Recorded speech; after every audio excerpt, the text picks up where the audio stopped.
So I'm going to go ahead and get us started. The clock says I have time. So let me introduce myself. I am Mark Merrick. My wife Lisa and I have been here at Emmanuel for about 2 years. You may see us around on a bunch of different things on Wednesday nights. We typically help with the 3rd, 4th, and 5th graders. Good morning, come on in. So a little bit about me. I have spent virtually my entire adult life on secular college campuses. I liked college so much, I only left for a really short time, and then I went back, and then I stayed.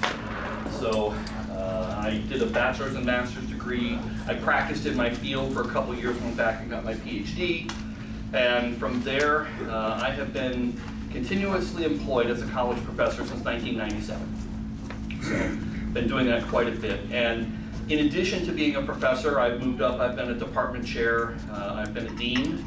So I have been in lots of levels at universities and had a chance to see all kinds of things. And you know, for those of you who are college-age students, the college experience you're having now is different than the college experience we had before 2020.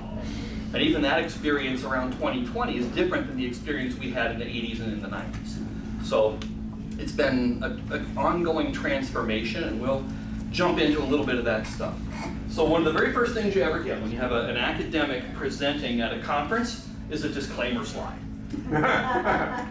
So as an employee of a public secular university, I want to make it really clear that these ideas in this talk are my ideas, and I'm not here to talk about, nor be endorsed by, or to the folks who employ me. So this is a chance for us to pick my brain, but if I'm using examples and things, they'll be broad brushstroke examples. I'm not going to pick out and point fingers at anybody, any place I've ever been. And I've actually been lots of places because in addition to being at my own universities, I've also been heavily involved in institutional and programmatic accreditations. I've been a site visitor at a lot of other universities over the years. I've even been the president of an accreditor before. So, okay, this is displayed differently than I expected it to. So you have an assignment here. So grab your cell phone. And I recognize it's a little small, but if you can send Mark Merrick 347 to 22333, that'll log you into this. And then the question is, what word comes to mind when you think of a secular campus? And you can answer that as many times as you want. So hopefully this text response system will work, and then maybe it will actually show us this in real time once it starts coming in. You won't, Mark, you won't accept football, will you? Football is a valid answer, particularly on a Saturday in the fall. Yeah, I wish that would. This display is entirely different here than it did on my computer at home. Or it's on our network at home. So the thing you're texting is 22333 is the number, and text Mark Merrick 347.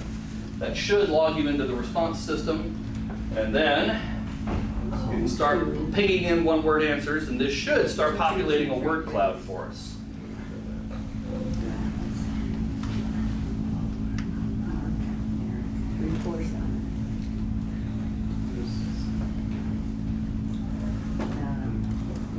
What should it look like if we're logged in? You get you've joined Mark Merrick's session. When you're done, reply leave. Okay, I didn't get that. Yep. So. Oh, you did like Yeah. So. So you have to No spaces. Oh, I did it. That number. She's got it the other way around. By text. By text. Yes. You texting it. Yeah, I went backwards To here. number 223. 2333. Mark Merrick. Yeah, Mark Merrick 347. And it should tell you that you're in, and once you do, you can start sending. Is that right? MERRICK. Yep. No spaces, all one word there. 347. There you go. That's older folks. 2 twos and 3 threes. Yep, you can. Did yours come on? Yeah, 347. The thing is, when you go Right. to the top. Is it taking any words for you? Send this. I'm Send surprised it's it not populating now. to the person like you type of Not this thing, right. 22333. Erase that. Okay, I think I just put it wrong. 210. You probably copy that and put the email. Yeah. Okay, now send. Well, you see what I see. I'll do for you. No, mostly you see Whatever what I you're see. doing. Yeah, for some reason it is not popping up. But we're having technology issues, so we're gonna punt and do this in real time. What is it you think when I say secular college campus? For some reason, this was going to be making a word cloud. It made a word cloud for me at home when I built it. It's not making a word cloud today. The trouble with using technology on a different system than you built it on. Yeah. So, what do you think of? You don't want messages. Could you say your question again, please? Sure. When you what words come to mind when you think about secular college campuses? Somebody already said football. What else? Lefties. Okay, I want to write some of these down. Talking about college. I don't see it. What else? Need Jesus. Yeah, we're not using I guess it doesn't matter. We're just gonna show our answers. Okay. Opportunity. Opportunity. I like that one. Just Jesus. That's what comes to mind when you think that.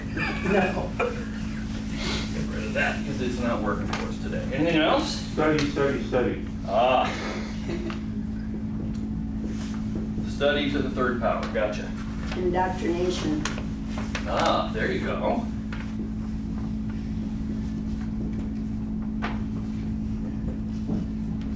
Others? Classes. All right.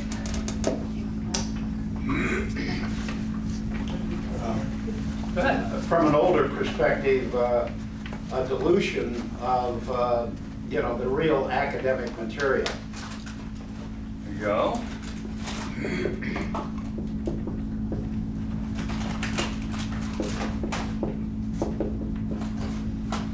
Any others? Parties, drinks. Parties and dreams? Drinks. Oh, parties and dreams.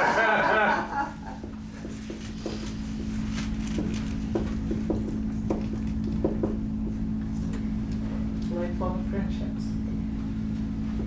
It's not one word, they're just as American. 22323. Yeah, I wouldn't keep worrying about the technology. It wasn't working for us today anyway. Change. Ah, love that one. And the cross-cultural friendships.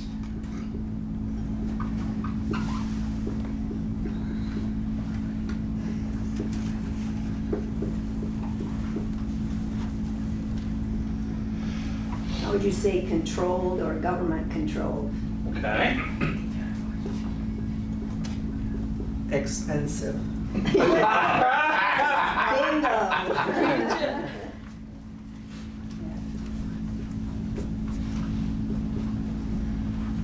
Debt. Debt. I'll append that one.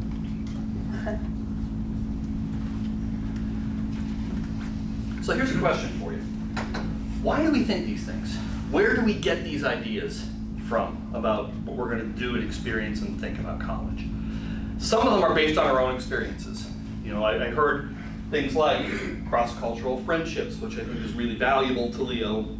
I think it was transformative, probably, for Leo. Lifelong friendships, some of which resulted in marriage. Lisa and I met in the college dorm cafeteria, and we had our 32nd anniversary on Thursday. So, you know, great things can happen there.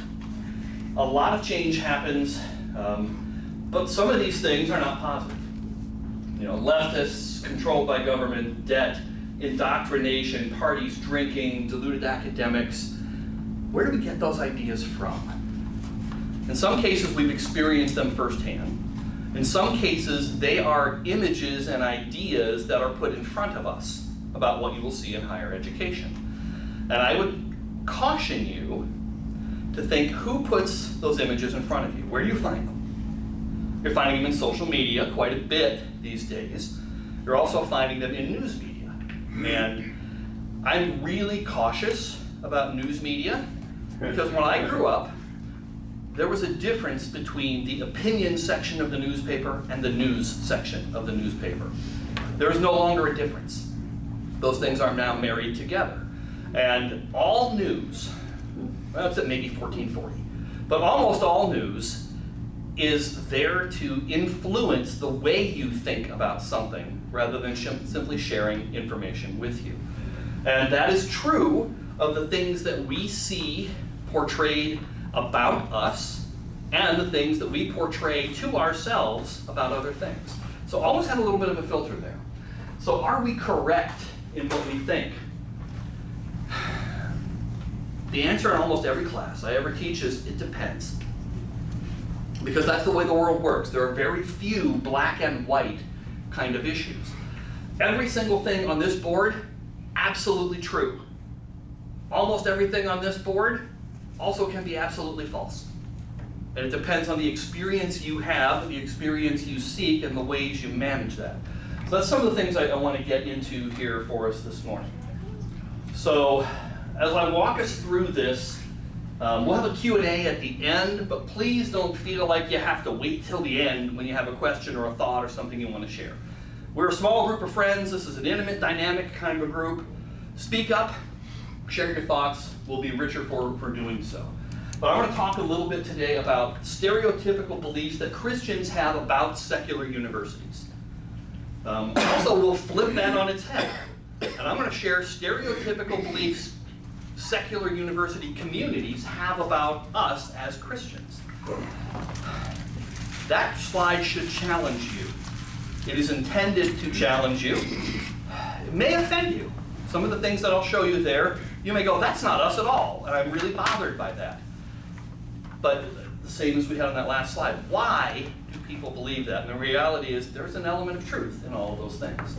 I'll talk a little bit about some thoughts on the Christian student who goes to a secular university, some thoughts on the Christian parent sending a student to a secular university, and we'll talk a little bit toward the last third of class about how to navigate your walk, strategies and resources that I've encountered that you might find helpful. So, stereotypical beliefs of Christians about secular campuses. This is my thoughts on things that I've heard through conversations in many churches over the years. We're concerned about things like the top left, where a student is failed by a woke gender studies professor.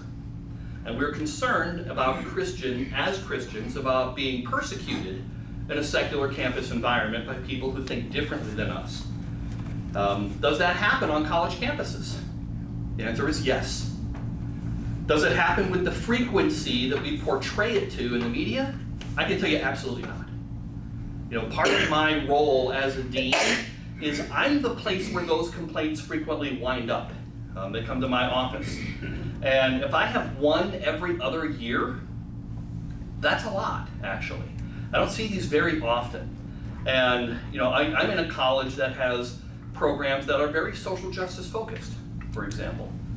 So we see them occasionally, not all that often, and more often than not when we have it, it's a case of a professor espousing a political belief in a classroom that has nothing to do with that particular political belief system. Most universities actually have policies against that, and if somebody says it once, we all have opinions. If it's becoming a theme in your class, there are some avenues for that, and we'll talk about how to get those at the end. We also have the LGBTQIA+ community, and we see things like pride on campus and pronouns and those kinds of things. And there's often a perception that if I go to a secular campus, I'm going to be immersed in the LGBTQ environment. And the answer is, yes, you will. It absolutely exists. Our thoughts about I'd rather not be immersed in that environment, and I might want to go to a Christian college instead, I can tell you what, it also exists on Christian colleges. That's not a difference. The difference is the degree of pride and passion and outness that you'll have on those campuses, but they're there. But the thing I will tell you is the folks in that community, God loves them. And we forget that part. We frequently will treat almost everybody on this slide or think of them as though they are the enemy or as though they are the opposition, and they are nothing of the sort. We have protests. This is protests from the spring that are currently are related to the Israel-Palestine conflict. But that will come to an end, and then we'll have the next set of protests. There's always some kind of protest movement going on in the US, and college campuses tend to be a hotbed for those kind of things. At the moment, it's this. It has been George Floyd and Black Lives Matter. It has been the Occupy movement before that. It has been a lot of different things. And college is a place where people grow up and they test their ideas, and they often want to express their beliefs and live what they believe to be their beliefs. Those beliefs tend to be transient in the college years, but it's a place where people explore and get involved. Interestingly though, when you look at interviews of people who are engaging in the protest movements, a large percentage of them couldn't tell you what the actual issues are about which they are protesting. Instead, they just want to engage in the protest and be out there and be part of what's going on and feel like they're making a difference. Seldom are they educated about what they're trying to make a difference about. In the protest space, it's not as uniform as you might think. This spring, every single night on the news, you're seeing all the protest things from all around the country. Well, where were those protests happening? We heard Columbia, you heard a bunch of other places that made the news quite a bit. On my campus, did we have protests? Yes. Did they have encampments and vandalism of buildings and all of those things that we're told are happening? No, didn't have any of that. Our protest looked like an organized group who came out with flags and signs, marched a couple of laps around the center of campus. At the time they said they would be there, left when they said they would leave, and made sure they didn't leave a mess. Very different experience than what you might have actually seen in the news. This one is an interesting graphic. This is the self-identified composition of the faculty of Harvard. So this was from a faculty survey at Harvard, and I know it's a little bit small for you to see there, but the Harvard faculty identify themselves as 45.3% liberal, 20% moderate, 31.8% very liberal, 2.5% conservative, and 0.4% very conservative. And I would argue to you that the parts that say moderate here are not defined the way you would define a moderate. You would probably define that group as liberal. The ones who are liberal, you would say are very liberal. The ones who say they are very liberal, you would say are flat out woke. The distribution of faculty on campus on the political spectrum is not really the topic of this talk. But it is germane because we know that political affiliation and religious affiliation are highly correlated with each other. Not perfectly correlated. There are very liberal people who consider themselves to be very devout persons of faith. There are very conservative people who consider themselves to be atheists. So they're not a perfect relationship. But what we'll see, and what we have seen, is a shift in the composition of college faculty. So, college faculty liberal to conservative ratio was around 4-1 in 1988. There are estimates now that say across the board it's around 17-1. There are places, and in some sections, where you won't find anybody on the conservative side. There was looking at, I won't name that institution, but looking at some of these data. They looked at two particular schools at a prestigious university, and between them they had 266 faculty, and 0 of them identified as conservative.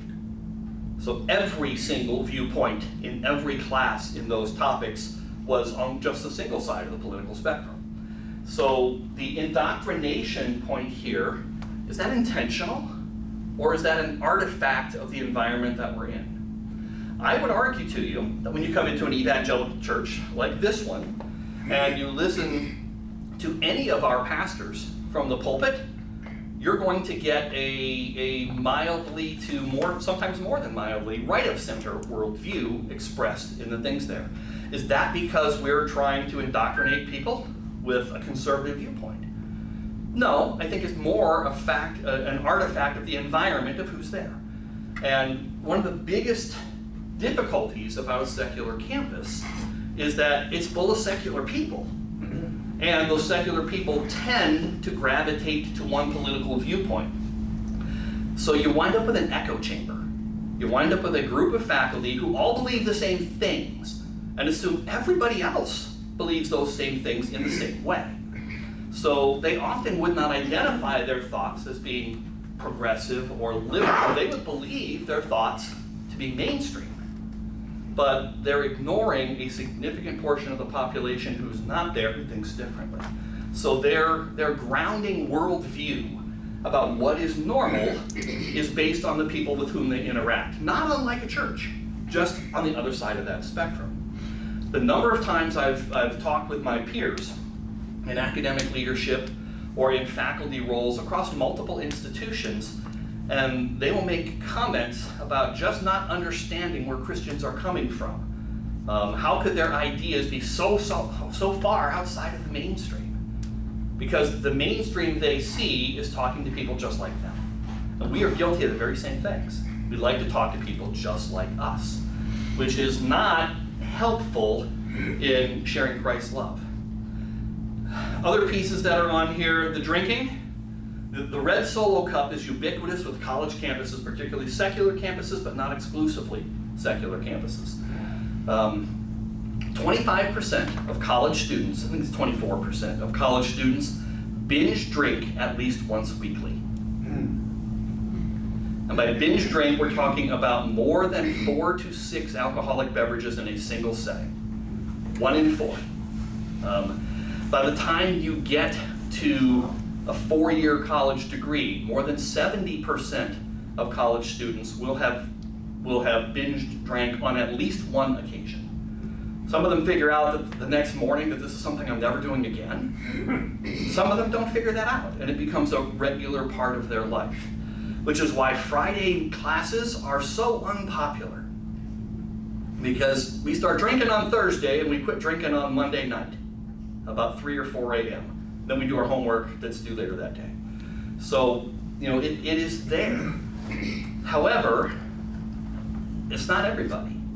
And it is not something that we see as much during the educational side. It's on the social side, particularly in the residential life part of college campuses, and particularly in Greek life in some places. More and more, we see a polarization of where students live. Many campuses require on your freshman and sophomore year, if you don't live within, say, a 50-mile radius of campus, that you have to live in the dorms for the first 2 years. The reason for that, by the way, is there was a study, gosh, it's probably 20 years old now, that showed that students had a higher retention rate and higher success rate if they lived in the dorm for 2 years than if they lived in the dorm for 1 or never lived in the dorm. So that was actually a college success attempt. I don't know that those data are still valid, and a lot of universities are looking at that. My own institution loses enrollment from people who would like to not have to live in the dorm, but who live within that 50-mile radius, particularly a number of people in the southern portion of the greater Detroit area. So people are taking a look at that. But a lot of things happen in residential life, and a lot of things happen from young people exploring now that they have the freedom to do so. In fact, I frequently speak at college orientations, and one of the things that I always point out, usually sometimes at those sessions, like the students are all in the front, the parents are all in the back, and I have the students turn around and wave goodbye. Because I point out to them that by the end of today, those people who you've lived with your whole life, who have guided your decisions and shielded you from your consequences, are leaving. And now you're free. And what you do with that freedom is entirely up to you. It's your choice to make. Don't blow it. But invariably, people who have never had the opportunity to make decisions for themselves are now free to make all of them. And they want to catch up and make all those mistakes all at once. And that happens a lot in those early college years. Other things you see on here, you see a woke ranting professor at a protest. You will see some of those, and they tend to be concentrated in some disciplines. For example, you'll find more highly progressive, very liberal people in the social sciences than you do in the hard sciences or in engineering. But we're not normally distributed. There aren't very many of us who are publicly devout Christians on college campuses, but there are quite a few. But you'll find us in all fields, and you'll find folks who are the antithesis of that in all fields. My job when I'm at my public university is for you to not know my political viewpoint or my religious viewpoint in my classroom. Now, you'll figure it out by how I'm living my life, but I have to separate my teaching from my belief system. And can you do that? Of course not. Absolutely, of course not. I teach human anatomy, among other things, and I teach a human cadaver dissection course that's elective for upper class students. And I am constantly talking about the beauty and the elegance of how wonderfully we are made in some of those courses. Some people pick up on where that comes from, other people don't. But I can no more separate myself from who I am than you can, or than any other professor can. Now, the job of the good ones is to take this word very seriously, the indoctrination word very seriously. And my job is not to indoctrinate you, but my job is to live my life fully in front of you and let my life be my witness. And I do that pretty hard. Far right one here. Sexual promiscuity on college campuses is higher than ever before. Now, body count is a badge of honor. How many people with whom you have slept? This particular one here happens to be from a TikTok video, and they're asking people about their body counts on a college campus. And you see, one person has 7, one person has 15, one person has 25 plus. It is a badge of honor in some communities now. So the social mores around sexuality are gone. They're very different. But for a conservative student, and particularly for a religious student, that is an area of struggle because we don't necessarily think that way, and that can sometimes be a barrier to our ability to engage with our peers who are fully immersed in a hookup culture. So now I'm going to flip it the other way around. What do they think about us? What do many college communities, and I'm painting with a really broad brushstroke here, I'm not trying to pick out any particular community, but what are their views of Christians? One of the biggest ones that we see increasingly is that Christians are anti-science. That they don't believe in facts. Instead, they believe in beliefs. And yesterday in the Friday night workshop, if you have to go to Chris Lightfoot's session about the sacred secular divide, that's a big piece of this. The reality is there is no sacred secular divide. It's an artificial construct. Everything that we do within the context of a sacred world viewpoint. But absolutely, we are seen as anti-science with things like creation versus evolution. But something ridiculous like 99.8% of college science faculty identify as atheist. And a big piece of it is they believe that science is not compatible with faith. I am a scientist, I'm a physiologist, and I see God's fingerprints all over everything that we do and how we are made and how those things work every day. Maybe I'll come back for another talk one of these years and do a talk about God's fingerprints in science and where I see them. But that's there. I like this one that's in dark up here.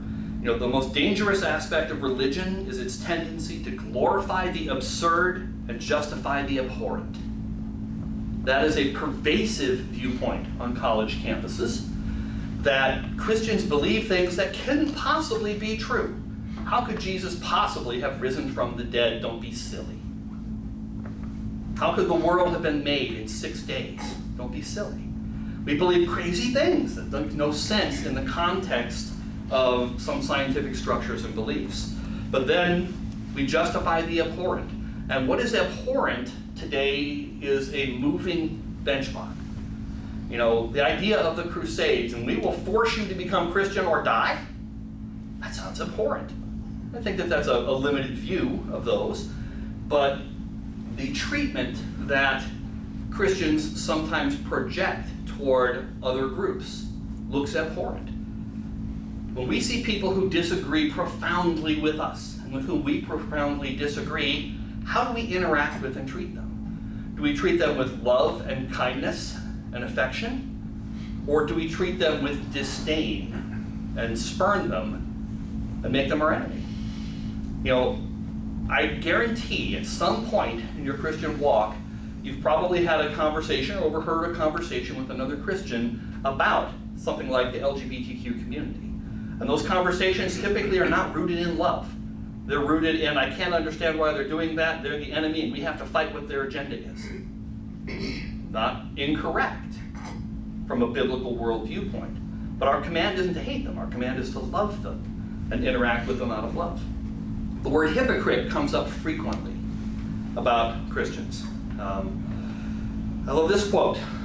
You know, if not for the tragedy of Christians trying to control our lives, their arrogance would be laughable.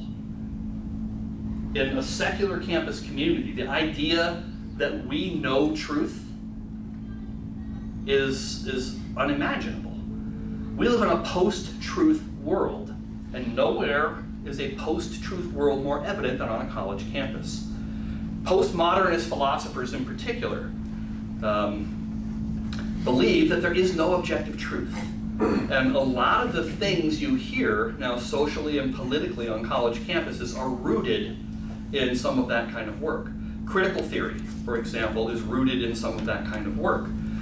A lot of the identity-based worldviews and politics that we see now are rooted in some of that postmodernist philosophical tradition. If you're really interested in that kind of stuff and you don't mind wading through a couple of chapters that are really heavy, trying to introduce you to postmodernist philosophy, there's a book called The Identity Trap that you might enjoy. It's written by a professor named Yascha Mounk.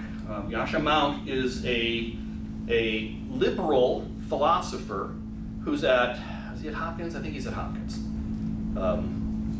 But he examined the identity construct around which so much of what we're doing is based. That we have to see the world through an identity, and identities are in conflict with each other. And he started tearing that apart in the classic liberalism tradition. By the way, classic liberalism is not what we might call a liberal. Classic liberalism is actually fairly conservative when you look up some of the viewpoints that are there. But you might enjoy that book. It really tears some of those things apart. It's a hard read for the first couple chapters, then it gets a whole lot easier. So if you can survive the first couple chapters, then it gives you the foundation, then it gets going. So you might enjoy that. Our intolerance of others is a big flashing red light to a lot of people on college campuses, because we believe in truth, and we believe some things are sin, and they have always been sin, and they will always be sin. And our absolutism in some of those places gets us labeled as intolerant. And we don't help it. We do not help it when we treat the people engaged in those things with spite or with disdain, rather than with love and with compassion. So it's easy for us to project intolerance, even if that's not the way we feel in our hearts. This animated one down here on the bottom is a little hard to read, so I'll read it to you. It says, "I'm afraid that American Christians who believe they are being persecuted in the United States are suffering from an empathy gap." We see the persecution that Christians have, particularly in college campuses all around us. We see that people are afraid to share their beliefs or their affiliations religiously or politically on college campuses for fear of being ostracized. And it is ubiquitous, it is everywhere on college campuses. But a lot of folks on college campuses do not see that. What they see is Christians as being in the majority. 70% of incoming college students identify as Christian, nominally. How many of them engage in both a Christian worldview and in Christian practices? Less than a third. And that number declines once you're in there. But they nominally believe that most of our students are Christian. How could they possibly be persecuted? They're in the majority. There's a perception on college campuses that persecution only happens from the majority toward the minority. And they don't necessarily recognize that a Christian worldview is actually the minority worldview on a campus, even if many students identify as being Christian. This one always makes me crazy. We can't talk about racism without talking about white supremacy. And we can't talk about white supremacy without talking about Christianity. They're tied, they're interwoven, and it is the root of racism. Wow. Wow. That one's hot. How many of the white supremacist, white nationalist groups use Christian symbols in their symbolism, and sometimes use Christian language, mostly that persecution, hate, intolerance language in what they do. So if you are not a Christian, if you don't have Christ in your life, if he hasn't transformed your life, you can see where this will come from. Because those groups portray themselves from a Christian, a perceived Christian viewpoint, even if it's not the Christian viewpoint that we would actually share as being rooted in Christ's love. I think it's hard to be embracing of a hate-filled worldview and call yourself a Christian. Yet it happens all the time. And there are people who like to come to college campuses and protest and shout and yell and condemn. I was at a very large institution in Columbus, Ohio for 20 years of my career. And they have a really big football stadium. A lot of people go there. And right out in front of that stadium every year, there's always a group out there holding up signs that say things like, God hates gays, you're going to hell. People telling you to your face, you are going to hell, and I can't wait for it to happen. And that is portrayed as a Christian viewpoint in that space. And I think we would disagree so profoundly with that. But those groups wave the Bible while they're saying it. So understand that the world's understanding of us as Christians is usually based on the imagery they see. What imagery do they see? The most polarizing version of that imagery. I would argue to you, we do the same thing to the left. The imagery we see, a lot of those images I had in the last thing, are some of the most polarizing behaviors, but they're not what most people do most of the time on a college campus. We allow ourselves to be influenced by the most polarizing of the pieces we get. So, with that said, we are more polarized than at any point in our lifetimes. And that's just as the enemy wants it. Do not think this is accidental. I've always loved this. Proverbs is maybe my favorite book. I love the wisdom in Proverbs, even if Solomon abandoned a whole bunch of it later in his life. Doesn't make it less true that he changed his worldview. But 6 things the Lord hates, 7 that are an abomination to him: haughty eyes, a lying tongue, hands that shed innocent blood, a heart that devises wicked plans, feet that make haste to run to evil, a false witness who breathes out lies, and one who sows discord among brothers.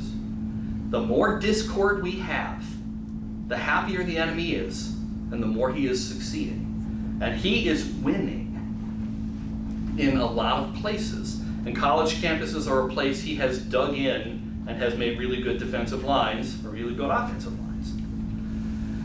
So here's a bunch of quotes from different sources about college campuses. And these are all rooted in data. So if we like a truth-based worldview, every one of these things has data behind it. They come from a lot of places. I probably should have cited each one, but there were too many of them to do that. 70% of college students report that religion is important in their lives. 31% of college students report being spiritual, but not religious. If you dig down here, 15% of college students say they have changed their religious affiliation while in college.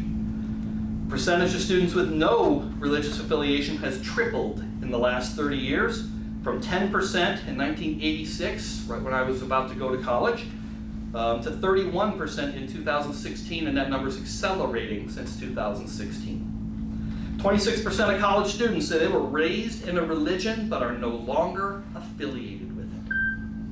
Wow. 1 in 4 college students was raised in a religious home and now disavows their connection to that while they are in college. I'll get to that, I'll come back to that one in a minute. 37% of students believe in life after death. 57% of college students believe that churches and religious organizations have a positive impact on society. That's a majority. So, though I showed you a bunch of bad stereotypes about Christians, that's not the majority view among college students. Religious accommodation policies are lacking. That is changing in some places, and I'll talk about one of those here in Ohio in a minute. In America, does more education equal less religion? Overall, U.S. adults with college degrees are less religious than others. But, the pattern does not hold true among Christians.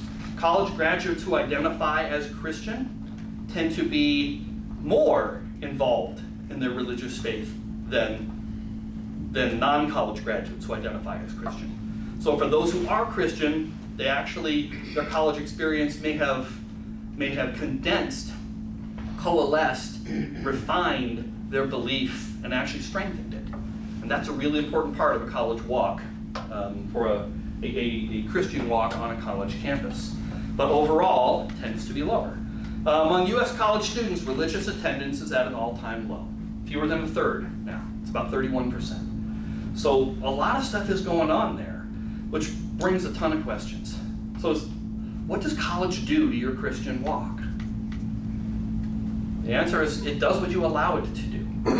And if you are intentional about your Christian walk on college or on a college campus, it can be one of the most rewarding experiences that you have. So, the old fork in the road slide. When our students are finishing high school and preparing to go off to college, they now have paths in front of them, and those paths are theirs to choose. Mostly. Sometimes parents make those choices for them, and I would argue that that's a really bad idea, for reasons I'll get into. But they have a path to choose. The really good part is these paths are not mutually exclusive for the rest of your life. You may start down a path, backtrack, and then go down a different path. You may start down a path, take a branch, and come back to where you once were. You may start down a track and stay there. But this is the time in your life when those kinds of things happen.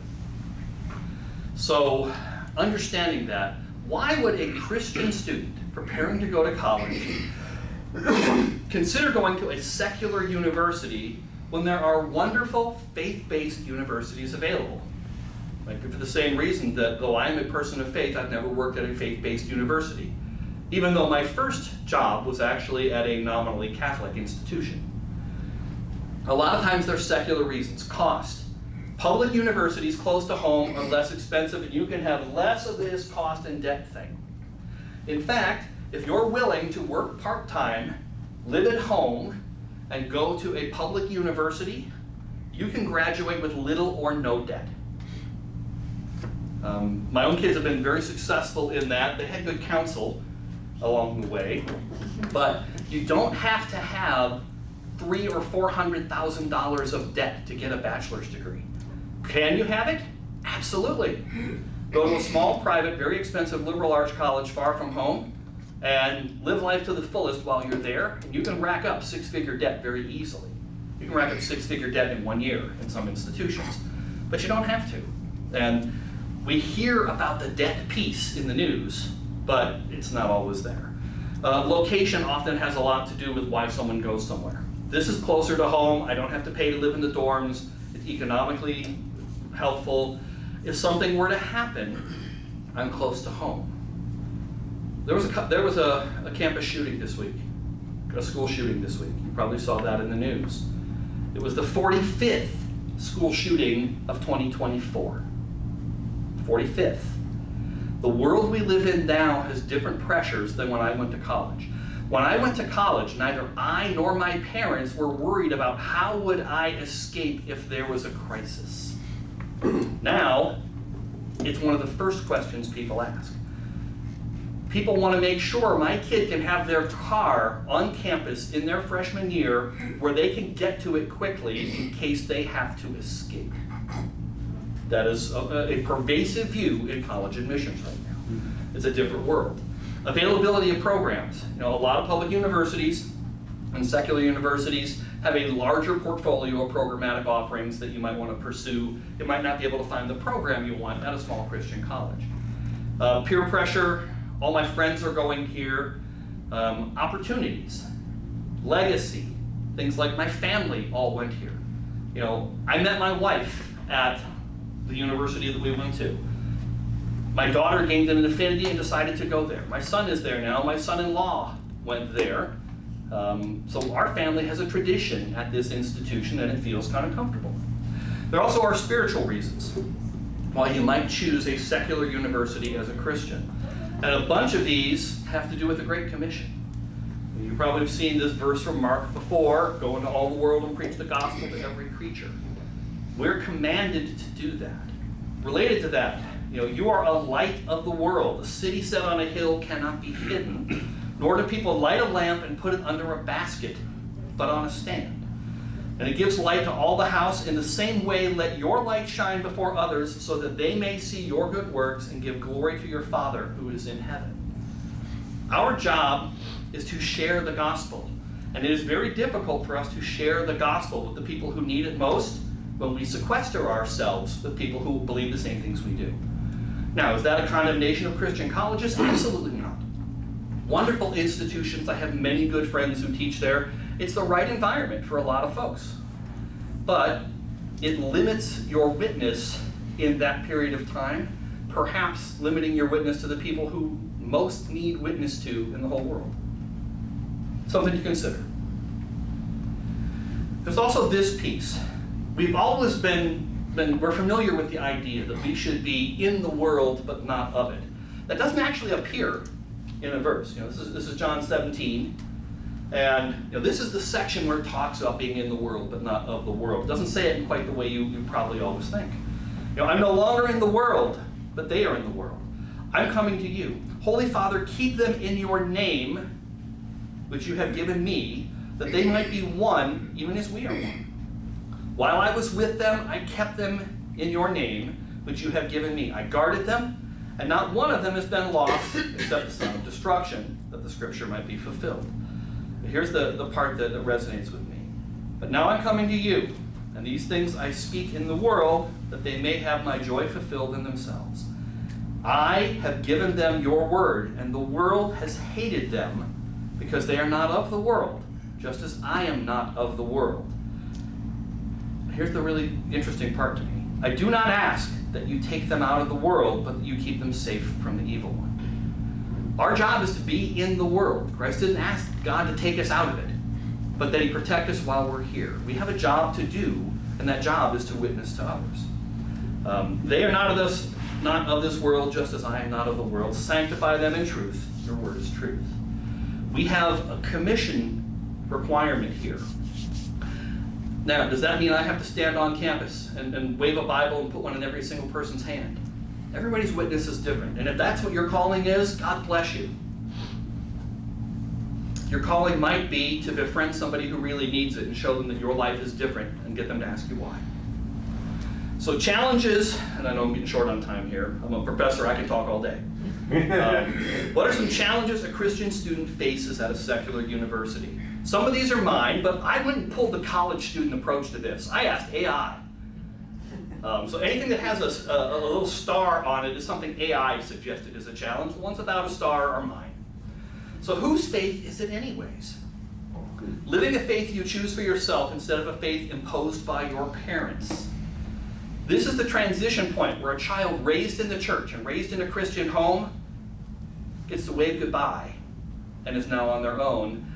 And this is the point where they decide, is my faith mine, or do I live my faith because it's what my parents have always required of me? And that is a really difficult time of discovery, and it takes a lot of experimentation sometimes to come to that reality, and sometimes it does not happen overnight.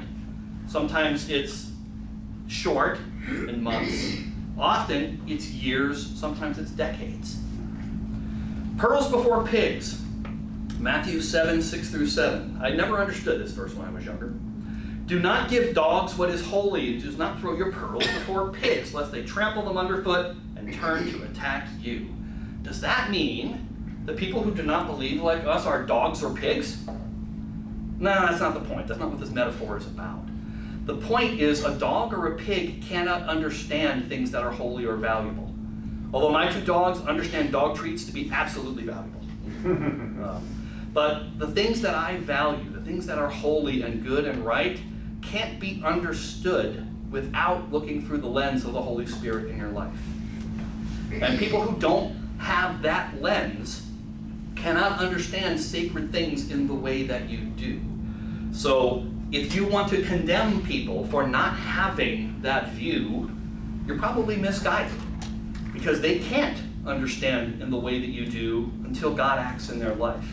What our job there is to show them what God acting in their life can look like with love and compassion. AI answer, remaining faithful. Defending your faith, or do you keep quiet? When you're challenged on campus and you're outnumbered, do you stand up? Or you just keep your head down and try to stay out of the crossfire culturally of the culture wars?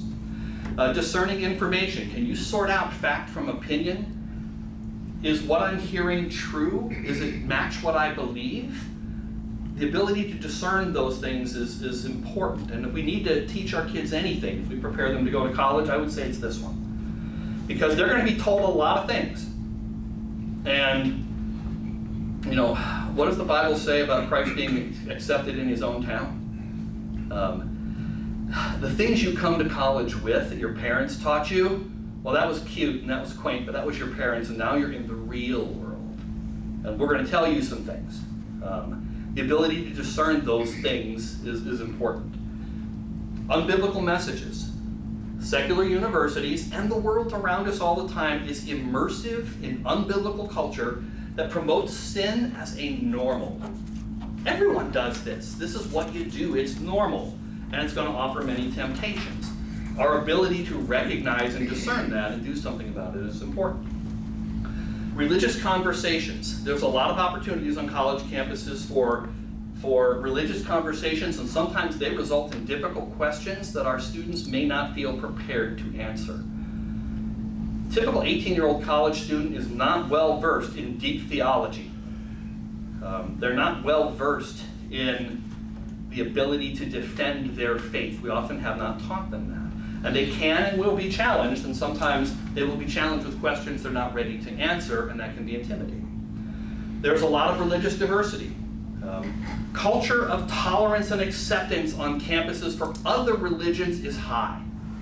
Congratulations, you're a Buddhist, you're a Muslim. You are anything but an evangelical Christian. That's the one that tends to not be tolerated so well, as you saw in that other slide. So that cultural tolerance is almost to the point of, oh, you're religious, isn't that cute? But very quaint, I'm glad that works for you. You can feel whatever you want, but stop short of projecting the things that you think I should be doing with my life. Naive overconfidence, believing in your own infallibility instead of humility. Setting out to be a martyr. Some people go to college because they want to fight the culture war. And I'm going to stand up and I'm going to be a warrior for God, and that's not what we're called to do. What happened on the night Jesus was taken and Peter had a sword in his hand? He wanted to fight for Jesus. Is that what Jesus wanted him to do? We're called to love, not to hate. And sometimes we lose that message. There can be confrontations with faculty or students. You know, some people want to see your faith falter and will intentionally try to trap you and challenge you there. You can engage in those conversations or not. Sometimes that happens with people in power differentials. There's also lone wolf syndrome, not finding a community of believers with which to connect, and that's a really important thing. So now I'm way behind schedule. I'll speed up through this one. Challenges for parents. Trusting Proverbs 22:6. I love this one. Train up a child in the way he should go, and even when he's old, he will not depart from it. What's missing in this verse that I never thought about until I was a parent is what happens in the middle. We train them in you when you're young. When they're old, if they really understood, they'll find it again. But in the middle, they will test. I'm on my own. Is my faith mine? And it is not unusual for our students to drift away from their faith for a season while they're going through college, and then to find it again later on. You know, my days in college, I wasn't the devout Christian that I am today. I think that that's fairly common. If God gave them armor, you're not it, parent. They have to learn to use it themselves. Helicopter and lawnmower parents are a problem too. Are you familiar with those terms? A helicopter parent hovers over their child all the time. We have retired the helicopter parents. Now we have lawnmower parents. A lawnmower parent mows everything down in front of their child so that the child never faces adversity. Their kids do not learn how to make decisions. They've never been empowered to make decisions, and they've never been held accountable for the consequences of a bad one. So we've shielded them so much. I protected my kids and kept them safe. And then I dropped them off at college and I left. And they're not prepared, they're not equipped with the tools that they need to succeed there. We'll have other challenges, like what happens when they bring home a significant other who's a non-believer, or when they test you with some of their life choices. The way you respond is going to have a lot to do with if you can help them get back to understanding faith. If you respond with anger, and if you respond with shunning, you might lose them at this point. So, navigating your walk, almost done here. Strategies and resources. I love the great theologian Yogi Berra, who said if you don't know where you're going, you might wind up someplace else. How to know where you're going on a college campus. Making Christian connections is paramount. Belonging and connectedness are two of the most important predictors of success on a college campus. And there's a couple of pieces here that relate back biblically. You know, God said, it is not good that man should be alone. I think that's because he's seen man screw things up and he needs a wife. But I like this. I will make a helper fit for him. And then in Mark 6, when Jesus starts sending the disciples out, did he send them out alone? No. He called the 12 and began to send them out 2 by 2. They had someone to connect with, and that's a really important piece of this.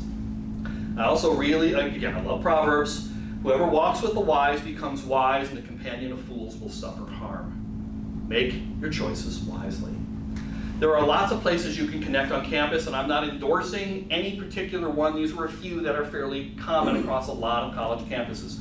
Groups like Cru and FCA and H2O Church and Baptist Student Union are organizations with like-minded people with whom you can connect. So how do you find them? Before you get to college, you can start looking for these already. The campuses have official campus organization recognized websites. And you can find all the organizations there, everything from the Quidditch Club to the Witchcraft Club to the Christian organizations. They're all there. That's a great place to find them before you go. Ask your tour guide when you visit campus about how to connect with faith-based resources on campus. They often can answer that for you. You can talk to family and friends who are knowledgeable about this campus and had good experiences there. When I was at Big State U, I was a member of this and it made a difference for me. You should connect. Let me connect you to somebody I know who's still there. Those are helpful networking ways. Talk to your pastoral staff. They often have connections at institutions, or they have connections with churches in those regions, and they can help connect you to a Bible-believing, faith-based church that can become your church home while you are away. If you need transportation, there's a lot of churches who have a ministry where they'll help those students get to church from campus. Your pastor may be able to help connect you with that.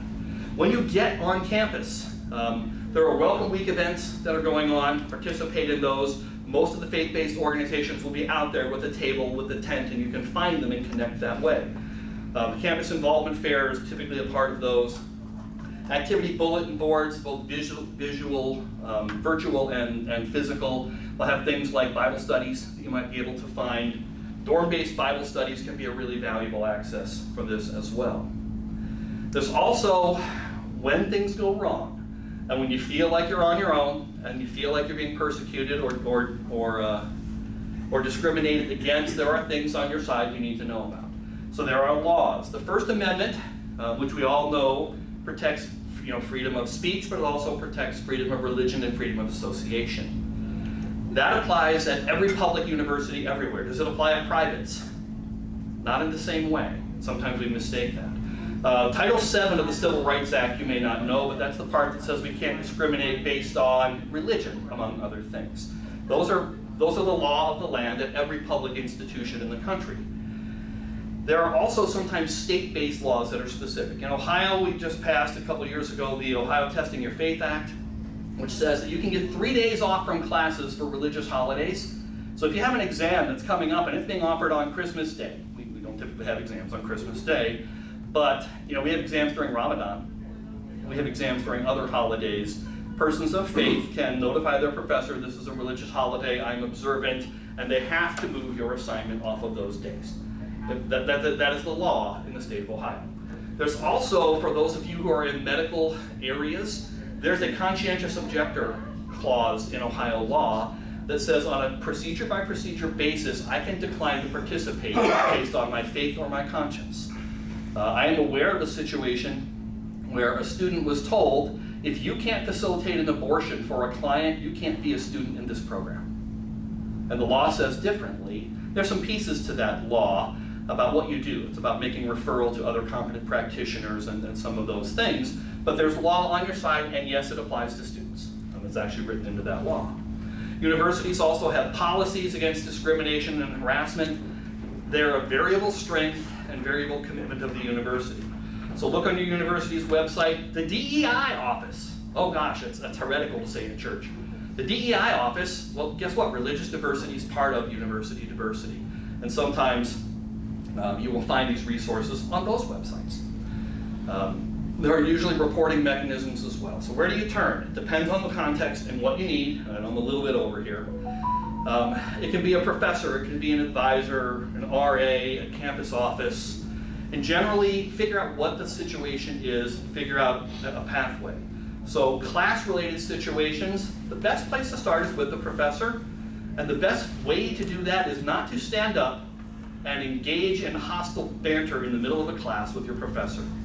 All that does is now turn it into a contest with somebody who has more experience arguing than you do. Talk with them on office hours and see if you can make any traction. If you can't, talk to the department chair or the dean.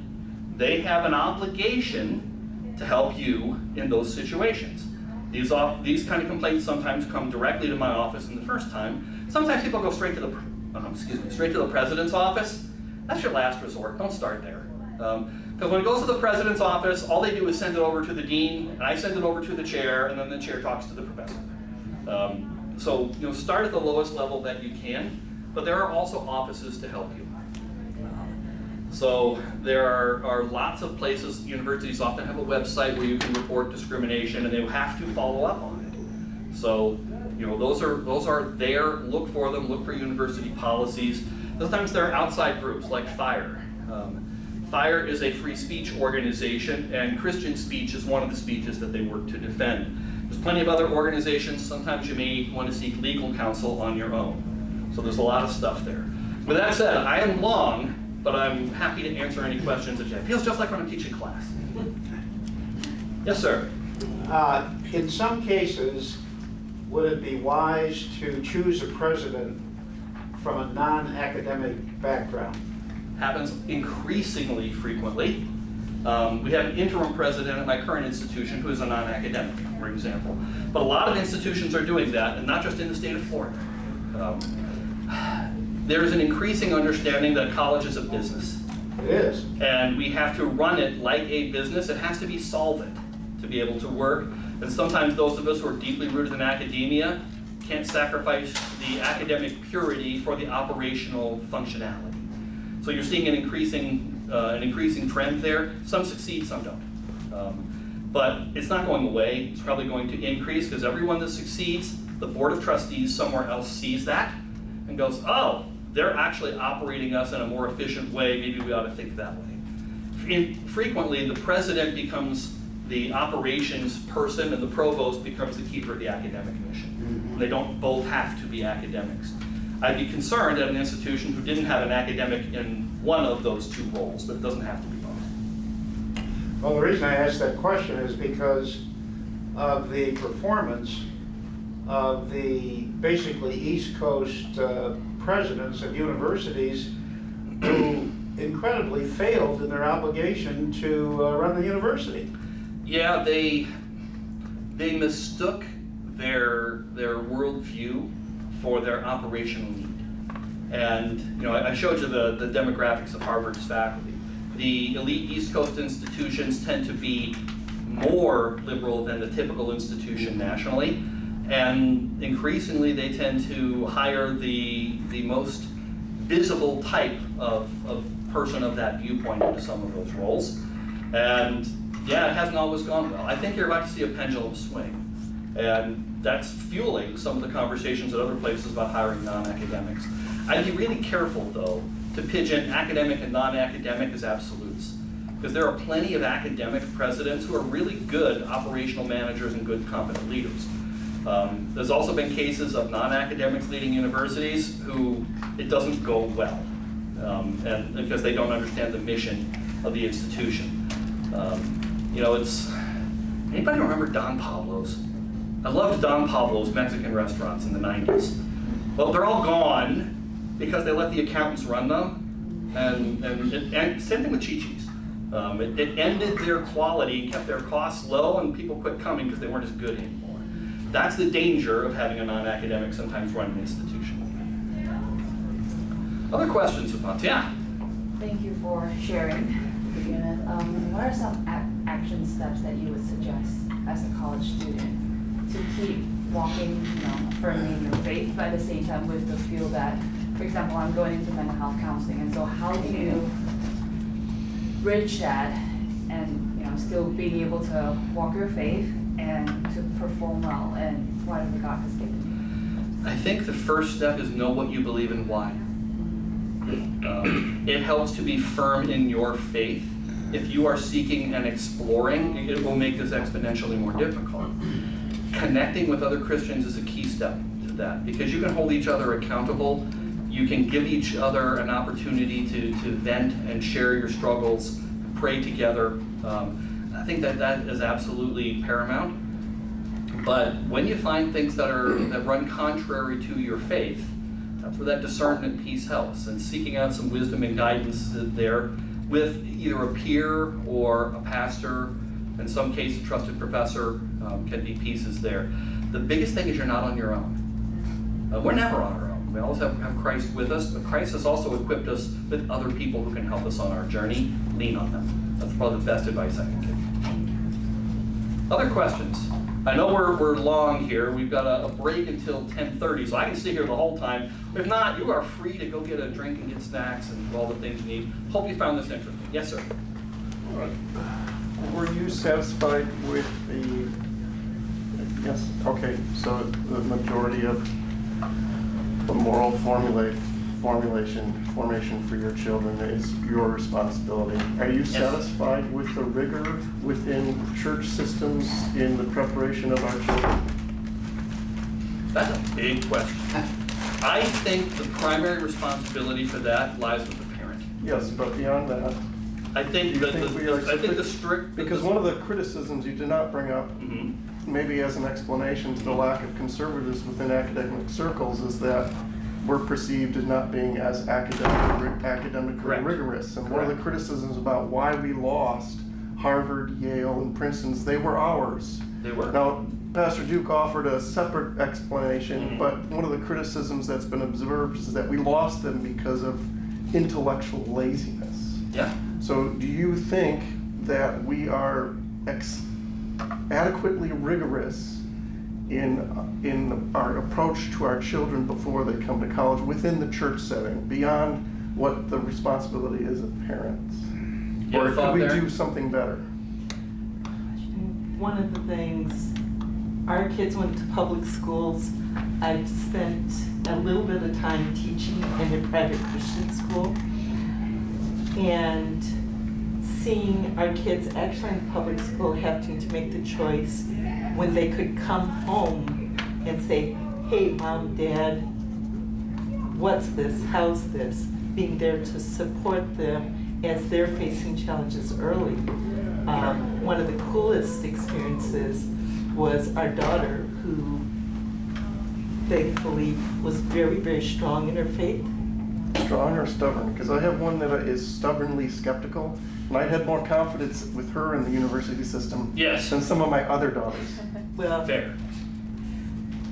she she had friends who were really testing water and so forth, call her, hey, ask your mom, ask your dad what they would think. So the anchor in the home is a key piece, but on the rigor side, Within Sunday school or the? I think Or we need we to are associated understand that with- our job is to train up our We're children. with a Christian school too, so Sure. what would you I advise the Christian think that- school be prepared If I were for? advising a Christian school, I've never been an employee or an attendee at a Christian school, I would say that we cannot dilute the academics simply in support of the Christian mission of a school.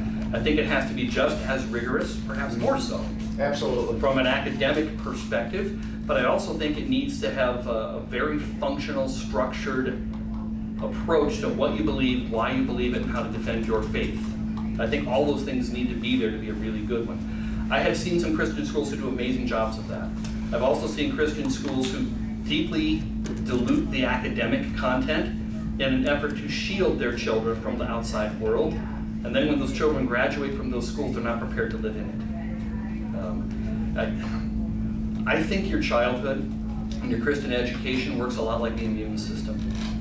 I think that exposure to a pathogen allows us to adapt and develop defenses. That's how it works in the immune system. I think that exposure to a secular worldview, when you have the opportunity to have support and to develop defenses and immunity to that, is really important. And I fear that we sometimes do a disservice in this space by overly protecting rather than helping them to develop that. Yes? I mean, obviously, I've been in the Christian school a long time, but now only in a substitute part. But the transition I've seen with the phone and what that does to kids, that is a piece I think that parents today have the biggest battle, that Yes. that is going to be one of the biggest pieces of the pressure, the influences of those things, fighting that. And I know at Emmanuel this year, which they're not unusual compared to even the public schools now. Phones are off, they go into your locker, they're locked for the day, they don't go back on until you walk out the door. I've been at the school the last few years, in middle school and high school. Just this week, we had an opportunity, a thing that they have like these little clubs on Thursdays, whatever. I saw a very eclectic group of kids playing a game and laughing and having fun and communicating that had not been there because those phones are not there. They're experiencing a whole new thing that they have personally not experienced because it's not been, and it's kind of being forced on them, Yes? but they're discovering something that they have not experienced. And we're seeing an increasing movement to take the phones Yes. out of kids' Yes. hands while they're at school. And I Now, think with that that's- said, there are still parents who say, I want my kid to have their phone so when that school shooting happens, they can call for help. That is a belief that is held by quite a few parents that are out there, that a phone is a lifeline. So, I agree. But I think do we think are- that's a big thing, like for these guys who have the young kids. That's going to be one of your biggest battles. I feel like Sure. just that. Absolutely We did- is, and it's a battle that is lost, and now that we are trying, we're trying to redouble down on our efforts and get back what we have lost there. Yeah. Well, thanks everybody. I appreciate the dialogue. You will see me around. I'm always happy to talk, and if I can be a resource to you for anything, please never hesitate to reach out. That's why I'm here. Thank you very much.